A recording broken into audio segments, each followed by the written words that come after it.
கர்த்தருடைய பரிசுத்த நாமம் மகிமைப்படுவதாக. இந்த நாளிலும் இந்த காலை வேளையிலே கர்த்தர் நம்மை அவருக்குள் பலப்படுத்தும்படியாய் நமக்கு தருகிற வார்த்தை உன்னத பாட்டின் புஸ்தகம் அதனுடைய 4வது அதிகாரம் அதனுடைய 7வது வசனம். என் பிரியமே, நீ பூரண ரூபவதி, உன்னில் பழுதொன்றும் இல்லை. கர்த்தருடைய பரிசுத்த நாமம் மகிமைப்படுவதாக. இந்த வசனத்தை கொண்டுதான் தேவன் தேவஜனங்களாகிய நம்மை இன்று அவருக்குள் பலப்படுத்துகிறார். நம்முடைய இருதயத்தை அவருக்குள்ளே களி கூர்ந்து மகிழ பண்ணுகிறார். இந்த உன்னத பாட்டு ஆண்டவராகிய இயேசு கிறிஸ்துவுக்கும் மணவாட்டி சபைக்கும் உள்ள உறவைத்தான் நமக்கு காண்பிக்கிறது. மணவாளன் மணவாட்டியை பார்த்து சொல்லுகிற ஒரு வார்த்தை, என் பிரியமே, நீ பூரண ரூபவதி, உன்னில் பழுதொன்றும் இல்லை. மணவாட்டி சபையாகிய நம்மை குறித்த தேவனுடைய திட்டத்தை, அவருடைய நோக்கத்தை, அவருடைய வாஞ்சை, விருப்பத்தை வசனம் தெளிவாய் காண்பிக்கிறது. பழைய ஏற்பாட்டிலே பிதாவாகிய தேவன் தனக்கென தன்னுடைய பிள்ளைகள் இஸ்ரவேல் ஜனங்கள் படைக்கும்படியாய் கர்த்தரால் தீர்மானிக்கப்பட்ட காணிக்கைகளை குறித்து வேதம் சொல்லுகிறது. அவைகள் எல்லாம் பழுதற்றதாக இருக்க வேண்டும் என்று. அதுல எந்த ஒரு பழுதும் இருக்கக்கூடாது. அப்படி பார்க்கும் பொழுது இங்கே கர்த்தர் தன்னுடைய மணவாட்டியை பார்த்து சொல்லுகிறார், என் பிரியமே, நீ பூரண ரூபவதி, உன்னில் பழுதொன்றும் இல்லை. நானும் நீங்களும் தான் ஆண்டவராகிய இயேசு கிறிஸ்துவின் மணவாட்டியாக அவருடைய மணவாட்டி சபையிலே இணைக்கப்பட்டிருக்கிறோம். நம்மை பார்த்துதான் கர்த்தர் சொல்லுகிறார், நீ பூரண ரூபவதி, உன்னில் பழுது ஒன்றும் இல்லை என்று. இதை தியானிக்கும் பொழுது நம்முடைய வாழ்க்கை, நம்முடைய தற்போதைய நிலை எப்படி இருக்கிறது? இந்த வசனத்திற்குட்பட்டதாக நம்முடைய வாழ்க்கை இருக்கிறதா? இல்லை அநேக பழுதுகள், குறைகள், குற்றங்கள் நம்முடைய வாழ்க்கையில் இருக்கிறதா? பழுதில்லாத மனுஷன் இல்லை. கர்த்தர் எதிர்பார்ப்பது என்ன தெரியுமா?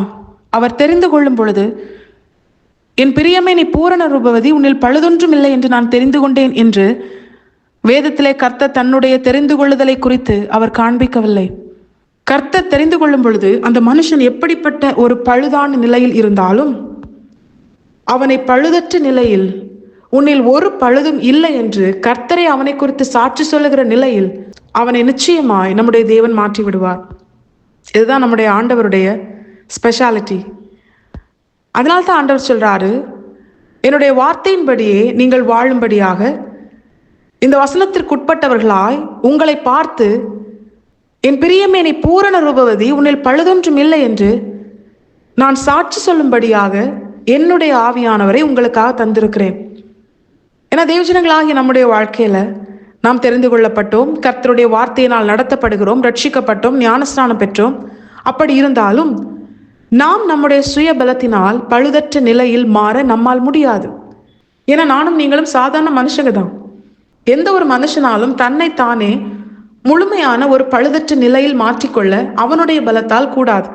அதனால தான் நம்முடைய தேவன் நம்முடைய நிலையை அறிந்து நமக்காக பரிந்து பேசுகிற தேவன், வேண்டுதல் செய்கிறவர், தம்முடைய ஆவியாகிய பரிசுத்த ஆவியானவரை நமக்கு உதவி செய்யும்படியாய், நம்மை அவருடைய வார்த்தையாகிய இந்த சத்திய வேதத்திற்குள் வழிநடத்தும்படியாய், நாம் இந்த வேத வார்த்தைகளை வாசித்து தியானித்ததற்கு கீழ்ப்படியும்படியாய் நம்மை பலப்படுத்த நமக்கு தந்திருக்கிறார். நாம் பெற்றுக்கொண்ட பரிசுத்த ஆவியானவர் நாம் ஜெபிக்கும் பொழுது அந்நிய பாஷை பேசுவதற்காக மட்டுமல்ல, அவர் நமக்குள்ளே வாசம் பண்ணுவது. நாம் பெற்றுக்கொண்ட இந்த சத்திய வேதாகமத்திற்கு கீழ்ப்படிந்து நடக்க நம்மை பலப்படுத்தும்படியாக ஆண்டவராகிய இயேசு கிறிஸ்து நம்மை பார்த்து, என் பிரியமே, நீ பூரண ரூபவதி, உன்னில் பழுதொன்றும் இல்லை என்று அவர் சாட்சி சொல்லும்படியாக, அவர் நம்மிலே களி கூர்ந்து மகிழும்படியாக, மணவாளனுக்கு ஏற்ற மணவாட்டியாய் நம்மை உருவாக்கும்படியாக நமக்கு அருளப்பட்டவர் தான் பரிசுத்த ஆவியானவர்.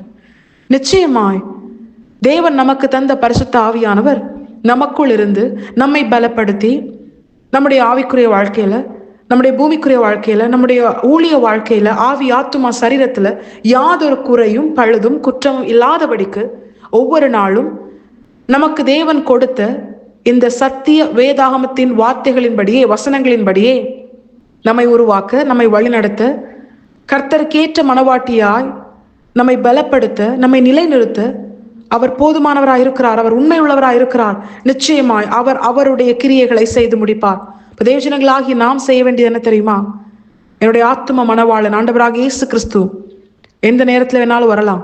அவர் என்னை அழைத்து செல்ல வரும் பொழுது அவர் கரம் பிடித்து அவரோடு கூட நித்திய ஜீவனுக்குள்ளே பிரவேசிக்கத்தக்கதாய் அவருடைய பார்வையில் நான், என் பிரியமே, நீ பூரண ரூபவதி, உன்னில் பழுதொன்றும் இல்லை என்று அவரிடத்திலிருந்து சாட்சி பெறத்தக்கதாய் என்னுடைய வாழ்க்கை, என்னுடைய ஆவி, ஆத்துமா, சரீரம், என் ஆவிக்குரிய வாழ்க்கை, பூமிக்குரிய வாழ்க்கை, ஊழிய வாழ்க்கை சகலமும் அவருக்கு முன்பதாக கரை திரை பிழையற்றதா யாதொரு பழுதும் இல்லாத நிலையில அவர் சுகந்த வாசனையை ஏற்றுக்கொள்ளத்தக்கதா என்னுடைய வாழ்க்கை இருக்க வேண்டும் என்று சொல்லி அதற்காக அருளப்பட்ட பரிசுத்த ஆவியானவர் நமக்குள் இருந்து என்ன நம்மை செய்ய சொல்லுகிறாரோ அதை மாத்திரம் செய்து பரிசுத்த ஆவியானவரின் ஆளுகைக்குட்பட்டு சிமியோன் என்கிற தேவ மனுஷன் மேல் பரிசுத்த ஆவியானவர் இருந்து அவனை ஆளுகை செய்து வழிநடத்தினது போல அவனுக்கு கொடுக்கப்பட்ட வார்த்தையின்படி இரட்சணத்தை அவன் தன்னுடைய கண்களால் காணவும் அதை தன் கரத்தில ஏந்தி கர்த்தரை மகிமைப்படுத்தவும் கர்த்தர் எப்படி அவனுக்கு கிருபை செய்தாரோ இதே போல தேவஜனங்களாகிய நாம் ஒவ்வொருவருடைய வாழ்க்கையிலும் கர்த்தர் நமக்கு தந்த வார்த்தைகளை இம்மையிலே நம்முடைய வாழ்க்கையில் நிறைவேற்றி நம்மை உயர்த்தி சர்வபலமுள்ள தேவன் நம்முடைய தேவனாகி மகிமைப்பட்டு மறுமையிலே கர்த்தர் வந்து நம்மை அழைத்து செல்லும் பொழுது என் பிரியமை நீ பூரண ரூபவதி, உன்னில் பழுதொன்றும் இல்லை என்று அவரிடத்திலிருந்து சாட்சி பெற்றவர்களாய் அவரோடு கூட நித்திய ஜீவனுக்குள்ளே அவர் நம்மை அழைத்து சென்று நித்தியமாய் கர்த்தரோடு கூட வாழ செய்வது அதிக நிச்சயம். இப்படிப்பட்ட மேன்மையான பாக்கியத்தை பெற்றுக்கொள்ள தேவஜனங்கள் ஆகிய நாம் பரிசுத்த ஆவியானவரின் ஆளுகைக்குட்பட்டு அவருடைய வார்த்தைக்கு கீழ்ப்படிந்து அவர் சித்தம் செய்ய நாம் நம்மை முழுமையாய் கர்த்தருடைய பாதத்தில் அர்ப்பணிப்போம். பரிசுத்த ஆவியானவரை துக்கப்படுத்தாதபடிக்கு அவருடைய வார்த்தைக்கு செவி கொடுப்போம். கர்த்தர் தாம் இந்த வசனத்தை கேட்டு நாம் அனைவரையும் ஆசீர்வதித்து வழிநடத்துவாராக. கர்த்தருடைய பரிசுத்த நாமம் மட்டுமே மகிமைப்படுவதாக. மாராநாதா, இயேசு வருகிறார். ஆயத்தமாவும் பிறரை ஆயத்தப்படுத்துவோம். ஆமென். என்பலன் ஒன்றுமில்லை என்று நான் அறிவேன், அவர் பலனின்றும் குறையவில்லை.